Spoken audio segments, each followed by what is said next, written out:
కామధేనువు కుమార్తె పూజించిన శివలింగం గురించి తెలుసుకుందాం.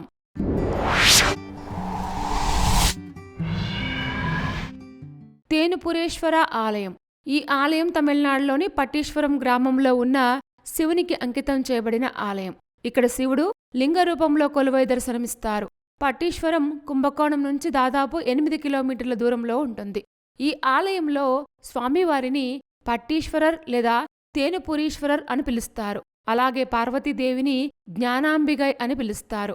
ఈ ఆలయం దుర్గామాత ఆరాధనకు కూడా ప్రసిద్ధి చెందింది.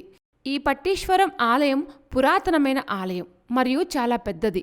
4.4 ఎకరాల విశాలమైన ఆలయ ప్రాంగణంలో విస్తరించి ఉంది. ఈ ఆలయంలో 4-5 అంతస్తుల గోపురాలు మరియు 7 అంతస్తుల రాజగోపురంతో అద్భుతంగా ఉంటుంది. ఈ ఆలయంలో అనేక మందిరాలున్నాయి. వాటిలో తేనుపురీశ్వరర్, జ్ఞానాంబిగై మరియు దుర్గాదేవి ఆలయాలు అత్యంత ప్రముఖమైనవి.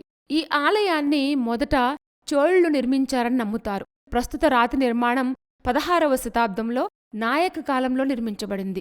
ఆలయం లోపల పార్వతీదేవి తపస్సు చేస్తున్న శిల్పం కూడా ఉంటుంది. ఇక్కడ గణేశుడు 3 వేర్వేరు ప్రదేశాల్లో వేర్వేరు రూపాల్లో దర్శనమిస్తారు.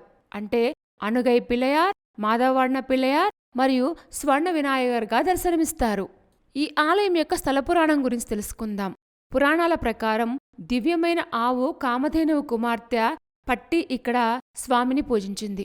అందుకే స్వామిని పట్టీశ్వరర్ అని పిలుస్తారు. పార్వతీదేవి కూడా ఇక్కడ తపస్సు చేసిందని నమ్ముతారు. దేవతలు చెట్లు మరియు మొక్కల రూపంలో ఇక్కడికి వచ్చి అమ్మవారికి రక్షగా పర్యావరణాన్ని పచ్చగా మార్చారట. కామధేనువు పార్వతీదేవికి సహాయం చేయడానికి ఆమె కుమార్తె పట్టిని పంపాడు. ఆమె తపస్సుకు సంతోషించిన శివుడు ఆమెకు దర్శనమిచ్చి అనుగ్రహించారు. విశ్వామిత్ర మహర్షికి ఇక్కడ బ్రహ్మర్షి అనే బిరుదు లభించింది. వానరరాజ్య రాజు వాల్ని చంపడం వల్ల రాముడు సయాహతి దోషం పొందాడు మరియు ఆయన తన బాణాన్ని ఉపయోగించి కోడితీర్థాన్ని సృష్టించాడు. సయాహతి దోషం నుంచి బయటపడటానికి కోడితీర్థం నీటిని ఉపయోగించి శివుణ్ణి అభిషేకించారని చెప్తారు.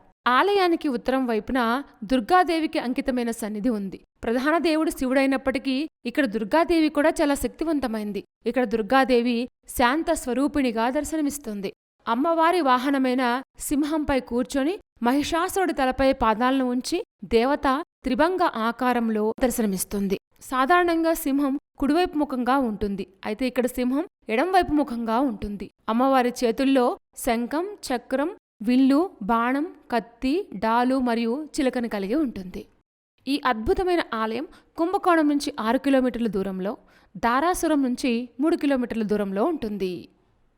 కామధేనువు కుమార్తె పూజించిన శివలింగం చాలా ఇంట్రెస్టింగ్గా ఉంది కదూ. ఇలాంటి మరిన్ని విశేషాల కోసం మా ఛానల్ సబ్స్క్రైబ్ చేసుకోండి.